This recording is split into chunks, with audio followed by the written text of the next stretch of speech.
Po, congrats kay Maestro 21 TV. Congrats! Siya pong pinanghalpon na Ghost Reactor.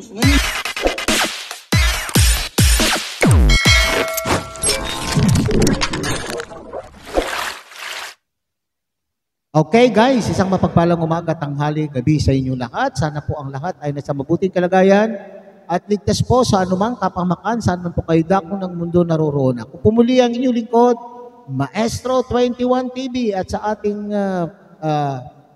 video ngayon, tayo muli ay magbibigay ng ating opinion, kuro-kuro, komento at reaction po tungkol po sa naganap na paper dance ng mga Kalingap Angels. Okay? So, pero dito mga Kalingap ay ipapaalala ko lang po sa inyo, wala po tayong papaboran o wala po tayong kikilingan na manok natin dito ha. So manood lamang po tayo, mag-enjoy po tayo at alam ko naman na marami po sa atin ang naging excited. Tuwang-tuwa sa mga napanood po natin na love team po. So mayroon man po tayo kanya-kanyang mga manok, mayroon man tayong kanya-kanyang mga love team na sinusuportahan, ay alalahanin po natin na ito po ay event ni Pauline Joyce Matubang. Okay? So, magkasya na lamang po tayong maging maligaya na lamang po tayo sa panunood. Kung talo man ang ating mga manok, wala tayong magagawa. Talagang ganyan po ang buhay, hindi ba? Mayroon, sa mundong ibabaw, mga Kalingap, mayroong natatalo at mayroon pong nananalo at maaaring mayroon pong nag-giveaway. So yan po kasi yung katanungan po dyan ay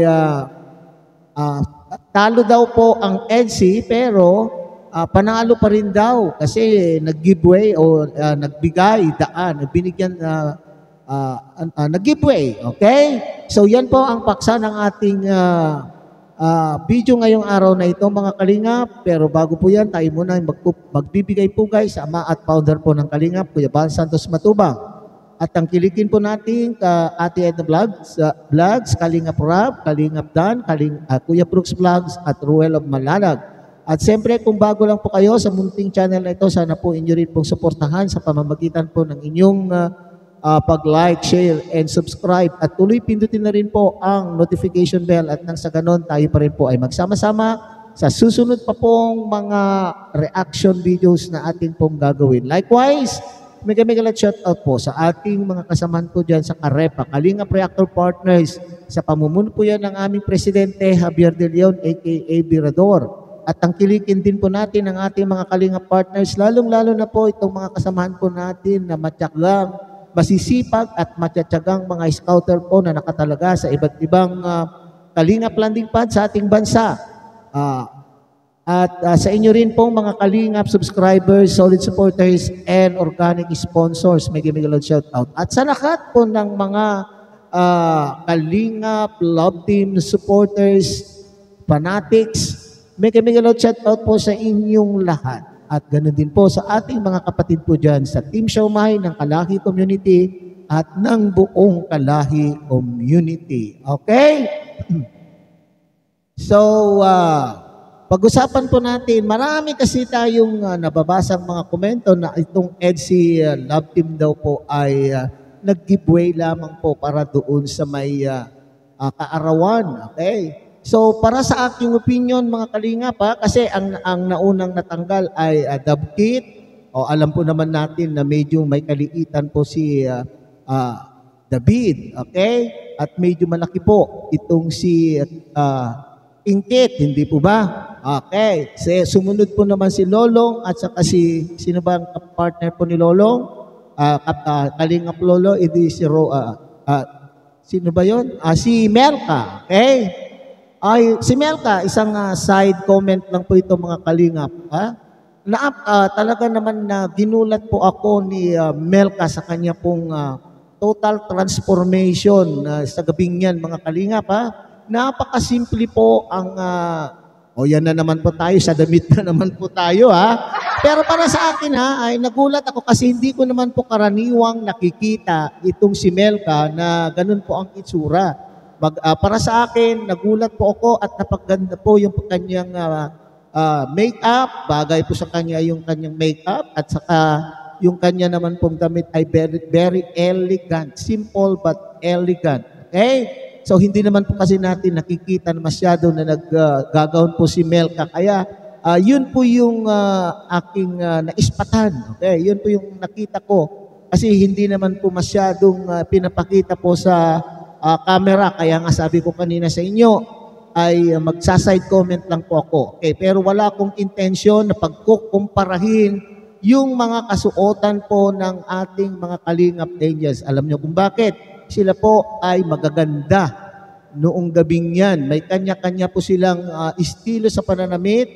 Bagamat sabihin po natin mga simple ang mga ibang damit ng ating mga Kalingap Angels, pero kinaya po naman po nilang, na-carry naman po nila. Rangal-rangal po naman silang tingnan. Yung iba naman po ay sexing-sexing tingnan. So, wag na natin po silang ikumpara sapagkat may kanya-kanya po silang estilo. Okay? Alright. So, okay, pumunta na po tayo. Nung tatlo lang na lamang po ang natitira si Danjoy, ang Danjoy Love Team, Edsy, Jom Carl, at naunang natanggal po si Jom Carl. Alam po naman po natin na medyo mabigat. Okay? Alam po naman natin na itong si Papa Joms ay medyo maliit din at medyo mabigat. Mabigat po itong si Carla. Okay? So, itong si Papa Dan, Papa Dan tuloy. Ang alam kong mananalo po dyan mga kapatid, para sa akin na, opinion ko ito, ay si Papa Dan. Alam niyo naman po ang pangangatawan po ni Papa Dan at alam naman po ninyo ang liit po, maliit. Balingkinitan po itong si Joy Diwata. So, ibig sabihin, hindi iindain po ng isang papadan ang pagbubuhat po kay Joy Diwata. Ewan lang natin kung bakit na-out din po sila hanggang sa naging dalawa na lamang po ang natitira. Ang Edsy Love Team at ang Ed Pau ng magpartner. Okay, kung inyo pong makikita, napaka-kampante o napaka-relax. Okay. Hindi iniinda po ni Kalingap Edo or ni Papa Eds yung pagbuhat po niya kay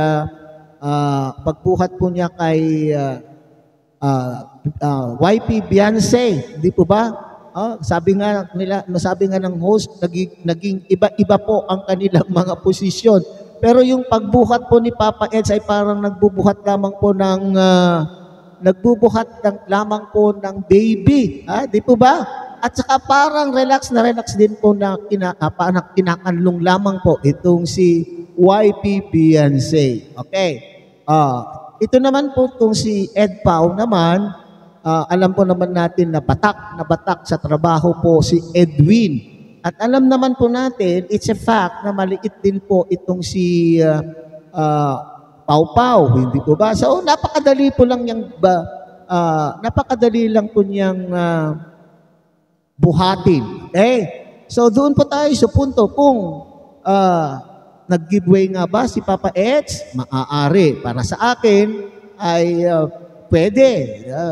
Kasi sabi ko nga, relax naman siya sa pagbubuhat. Bakit bigla na lang pong ibinaba po niya si YP Beyonce? So, hindi natin po alam kung ano po ang talagang katotohanan, kung talagang nahirapan po sa pagbubuhat po si Papa Eds kay YP Beyonce or talagang sinadya na ibaba para to give way doon sa may birthday. Pwede naman po yun. Pero para sa akin naman, malakas, patak po kasi sa trabaho itong si Edwin. Kaya alam ko, malakas po siya. Kayang-kaya niya pong buhatin itong si Pau ng matagal na minuto o kung ilang oras. Hindi po ba? So, wala po tayong complaint kung sino po ang nanalo. Ang maganda po dyan mga kalingap ay tayo nag-enjoy. Kasi inaabangan po natin. Nag-enjoy po tayo na talaga naman po binigyan po tayo ng napakagandang palabas. Sapagkat walang kiyemeng yumakap yung ating mga Kalingap Angels. sanay na sila doon sa kanila pong mga partners. Siyempre naman,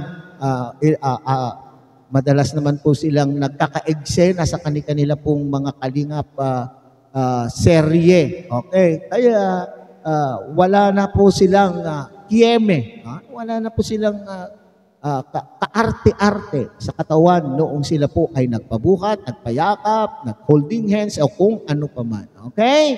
So, yan po ang ating reaksyon.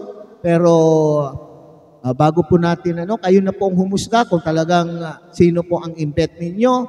Tunghayan po natin ang video clip po na ating kinuha sa paper dance po mula po sa channel po ni Kalingap Rab. At kayo na po ang bahala kung sino ang winner. Okay, sabi ko nga, wala po tayong kikilingan na love team. Lahat po sila ay dapat natin sinusuportahan sapagkat silang lahat po ay nandito po sa Kalingap. Bahagi po sila ng Kalingap. Kaya nga sinasabing Kalingap Angels po sila. Okay, panoorin mo natin uli. Alam ko, napanood nyo na po. Pero panoorin nyo na muli ang clip ng paper dance ng mga Kalingap Angels. Tunghayan po natin.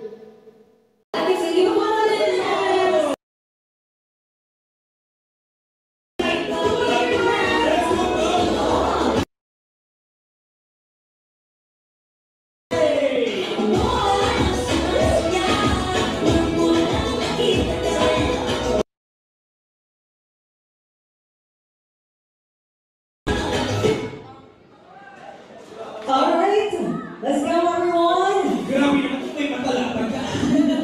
Ang hirap na. Yun ang surprise kung meron na tayo sa first round. Okay. Okay, labas na. Tupiin natin. Isang tupi muna. You can remove your sandals, your heels, Yes. for you to execute properly. It depends upon your strategies. Okay? As long as na walang lalampas, pasok yan. Okay, go There back. you go. Let's have our round 2.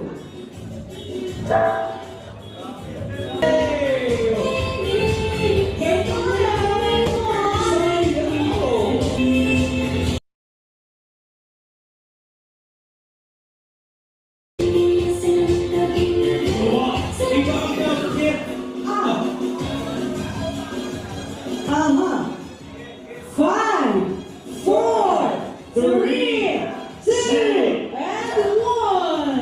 Okay, dapat may mga nagpa-monitor dyan.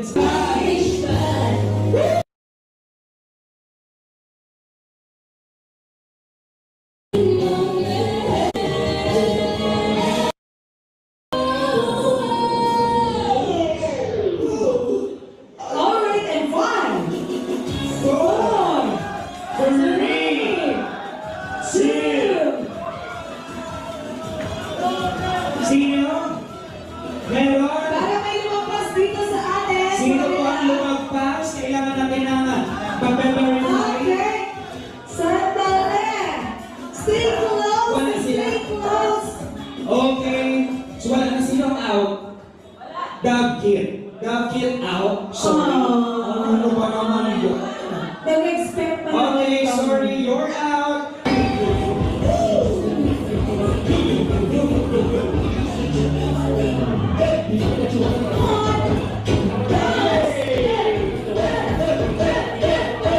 Oops. Alright. Oh my God. Oh my God. Five, four, three, two, one. Wala na ang lumel. Out. Hindi ko kinakaya yung buhatan dun sa dulo. Pasok sila. Okay. Pasok. Pasok Sino na. out? Pasok daw. Congratulations. Alright. Okay na. Okay na. Hoy. Okay, labas na. Hoy. Tama na. Tapos na. Sobra naman ngayon. Grabe ang yakap mo. Okay, let's now proceed sa ating next round, DJ. Let's go!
Grabe si Edwin, oh.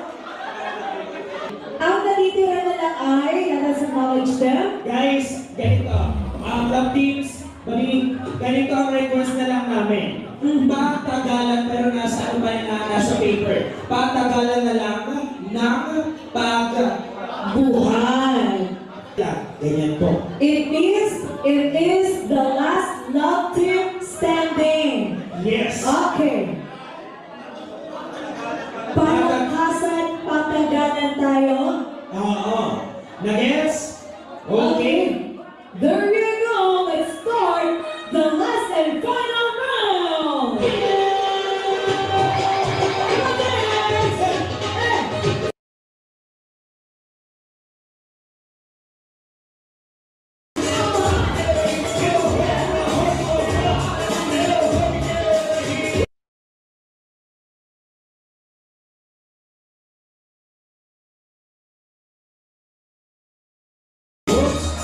Oh, wala ka Edwin.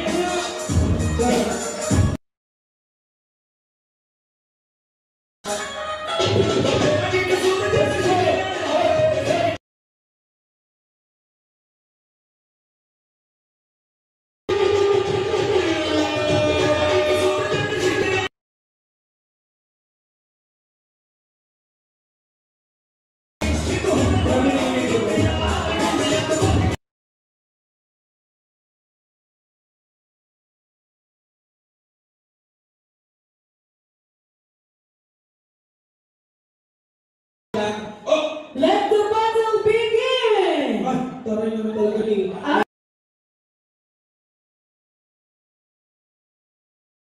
Dapat nakalis na. Okay. Ay, taray. Ay, Very demure. ibang posisyon. Very demure, very mindful, very cutesy.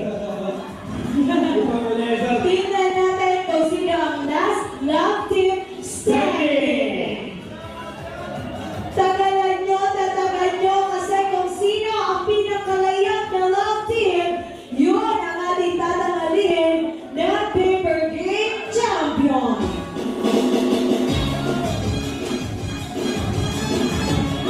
I love the one in front of us. Very demure. Yes. Anong team niya? Si Edsi. Grabe naman si Edsi talaga. Oh. Oh, si Joy. I'm so sorry. Oo. Wala na out na ang joker dahil hindi niya nasobrahan po sa kain. Titira na lang ang Joy. Edsi. And tao. Ay! Wala. Grabe. So it's the battle between Ento and FC. Sino sa tingin nyo ang magwawagi? Who's your man? Sigaw niyo nga yung man niya, sino? Ah! And now our champion for paper games is And